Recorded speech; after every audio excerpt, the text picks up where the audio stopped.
Enough is enough. উফ, একটা মানুষ কতবার স্নান করবে? এই তো যা স্নান করলাম, পরশুদিন হলো। প্রত্যেকটা জিনিসের একটা সীমা আছে, তাই স্নান করারও একটা সীমা থাকা দরকার। কোনো জিনিসের অতিরিক্ত ভালো নয়। কোনোদিনও তো গুগল দেখবে না, গুগলে কি কি দিচ্ছে জানো বেশি স্নান করলে কি হয়? এই দেখো, dry itchy skin, cracked skin, hair loss, skin conditions, acne, dandruff, এত প্রবলেম। এই যে ক্র্যাকড স্কিন লেখা আছে, ক্র্যাকড স্কিন মানে বোঝো? কিছুদিন পরে চামড়াই থাকবে না। ছোটবেলা মেরে মেরে চামড়া তুলে দিত, আর এখন স্নান করিয়ে চামড়া তুলে দেওয়ার একটা পরিকল্পনা।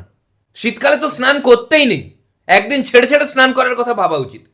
তাও ভাবা উচিত, স্নান করা উচিত নয়। আর কি কি আছে পড়বো? পড়লে মাথা খারাপ হয়ে যাবে তোমার। কি লেখা আছে দেখো, allow bad bacteria to enter through cracked skin. Bad bacteria ঢুকে যাবে, তাও যদি ভালো ব্যাকটেরিয়া হয় মানা যেত। যত রাজ্যের উল্টো পাল্টা ব্যাকটেরিয়া ঢুকিয়ে দেবে।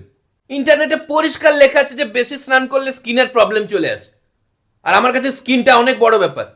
তোমাদের জন্য আমি স্কিনের সঙ্গে ছেলে খেলা করতে পারবো না। মাই skin is my skin, none of your skin. তো এখন কম ঠান্ডা বলে একদিন অন্তর অন্তর স্নান করার কথা ভেবেছি।